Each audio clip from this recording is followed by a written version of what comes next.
All right, here we are on Kismet Wharf, and I'm here with Ekaterina Smirnova. Did I get it right? That's right. I got it right. Katerina, right? And you are the first. Are you the first residency of the Kismet Wharf Goetemann residency program? In 2012. In 2012, that's right. Yes. And where do you come from? I came from Russia. I came from Siberia, actually. Siberia. So how does someone from Siberia find out about the Goetemann residency program? Well, I actually live in Brooklyn now, and I found out because of my friends who live in Gloucester, Kristen and Travis, and they said, well, apply, we would like to see you more often because we otherwise would come just for the weekends. And I applied, and I was lucky enough to actually get it. Very excited. It's a big honor, and just so people know, I think there was over 50 applicants for only 3 spaces. So to be selected, you have to feel pretty honored, and you have to feel pretty good about your own work that you were selected out of as many. Absolutely, I'm very happy that this happens, and as further this residency goes, more and more people find out, and I'm sure that in about 2 years it's going to be more than maybe more than 500. Yeah. Well, the space that you get to live in for the month is pretty special, and the area is beautiful. And but let's talk about your work and some of the types of work that you do, and why you think that they selected you. Well, it's hard to say why they selected me, because I'm sure there were a lot of many talented artists as well. But I guess when I was applying, I wrote that I'd like to find foggy views. And Gloucester is one of those places that you can actually get the fog. However, for the last few days I didn't have any of the fogs. It's rainy every day and all the sunny, which is not quite what I was looking for. I'm still hoping. So if you can help me to order fog somewhere.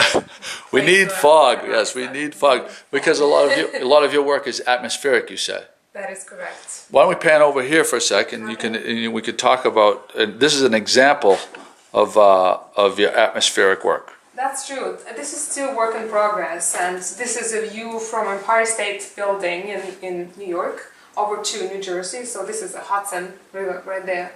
And on the sunset you can see all those pools start lighting up, and it's just gorgeous. Yeah. So why don't you talk about what's down on the bottom right hand corner? Oh, yeah, this is a sketch actually for this work. And doing sketches is very useful. You can see the same palette, and then just pretty much blowing up bigger. And eventually, when I have a few of the paintings of the same sort of subject, and was planning on actually going even bigger, 52 inches high and maybe about 80 inches width. Wow. So that's part of your process. You sketch it out first, and then you apply. You go bigger and bigger and bigger. Yeah, sometimes I skip the sketching process, but it's good to sketch. I suggest to everybody to sketch. It helps you figure out the colors and the object positions. So that's Do you gain confidence when you sketch first? Because then you can kind of see it laid out. And so when you're going big, you have a little bit more confidence when you're putting your thing to the paper. Well, yeah, it is more. It's a help. You got to do this. Yeah. All right. Well, let's talk about the piece that you're working on right now. Okay. And I'm going to pan down to your computer because you were at my dock yesterday. Yes, I did visit you, and thank you so much for inviting, because I was absolutely desperate to find piles of fish, because I figured that fish is such an important moment for Gloucester historically, and I thought on painting just a pile of fish. However, not so easy to find it. I've been asking everybody, and a person who I met, Frank, was nice to help me, brought me to unloading the fish. But I still needed to get a lot of it, and thanks to you that yesterday I got a good snap picture. So yesterday night I sketched out what I'm going to paint. So this is, it actually does look like a little bit like a complete painting, a little bit abstracted. To me it looked like, when I walked in, that's what I thought, it was a complete painting. I can totally agree. I did like how it came out. So, and after I did this, I'd like to make a bigger painting. I don't know, would your camera fit the whole size of it? Well, it won't get the whole thing, but it kind of is. Yeah, I'll go from the top. Yeah, this wall, these two pieces of paper, watercolor paper, I use arches from the wall because you otherwise cannot get any bigger sizes all the way to the bottom. That's ideally will be my painting of that fish, just much bigger. Yeah, so the herring. And you said where you're from, Gloucester. A lot of people probably don't realize, but herring has to be the largest number of pounds landed is herring. It doesn't get the prestige like codfish or haddock would, but there are many multiples of times of the amount of pounds of herring landed than anything else. Yeah, I don't know the poundage information, but herring is a quite popular fish in there. We pickle it, and there are different salads that you do with the fish, or eat it with mashed potatoes, and really great. Yeah, when it's salted, pickled. But we don't do that much sweet. You know, Norwegian add too much sweetness to it, and I don't exactly like that. I like it salty. You like salt? You're a salt person. Yeah, me too. I'm a salt person too. So I'm gonna just take one of those salty fishes from your yesterday, right? Yeah, well, you know, it's pretty much bait in our cooler, but you can do whatever you want with it. For me, that caught me, you know. There you go. So are you gonna show us what? So you're using a pencil now? Is that what you use? Yeah, this is actually just a construction pencil. It's very flat, and my paper is very rough. I cannot use small pencils. I go through them so often. I have to sharpen them all the time. So this works best. And what I was planning on doing actually to start sketching out the fishes on the paper and see how that will go. So you look at the. First you look down at the picture, from the picture to the sketch, from the sketch to the big paper. Right. And eventually, about after 30% when the painting is done, it is best to not to look anymore on the photo reference, because if you will be too precise, it will just turn into an illustration, and all the artistic part will disappearing. And you want to keep it loose. You want to keep it creative, and let your creativity flow on it. There you go. Where were you trained? I mean, did you take classes? Were you an art student? Yes. Well, when I was a kid, I went to the art school in Russia, and I completed that, and then became a lawyer, and I've practiced law in Russia. But then I moved away from Russia, and now I live in America, and I cannot practice American law anymore unless I go and, again, 5 years extra. So I didn't want to do that, and I was very happy to come back to art. And now I'm a member of the Art Students League of New York, very famous organization, and they're one of the oldest art organizations in America.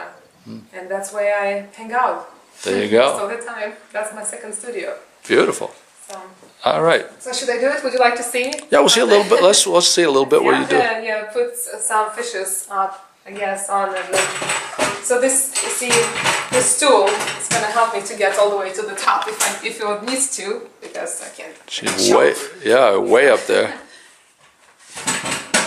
So let's see. It's kind of hard to even figure out how big the fish would be.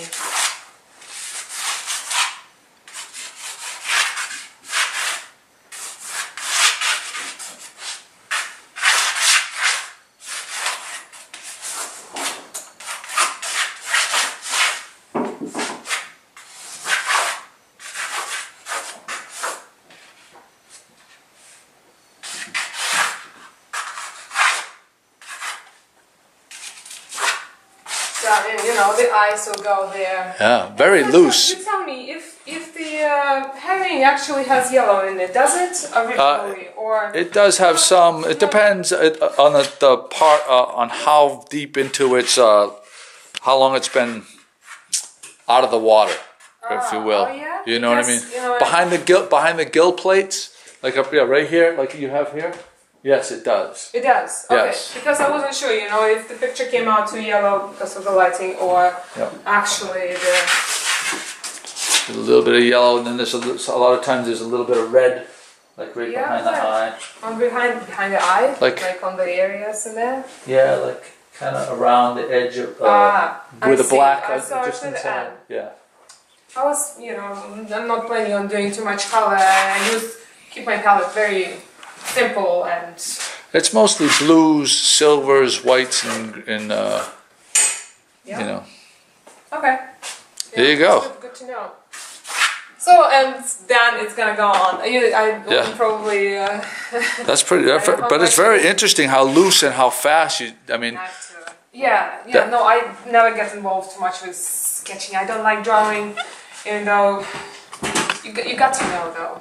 Drawing is important. Know especially the scale if you're painting more of a perspectives, and that is important. But for me, I don't want to.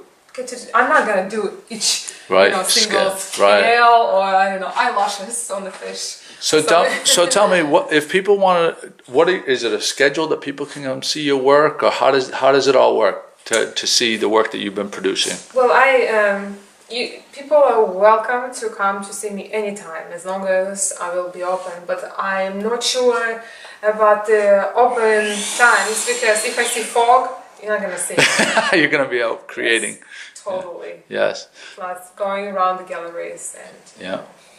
All right. Well, if you see pass by and the address is 51A Rocky Neck Avenue. Yep, that's right. Rocky Neck Avenue.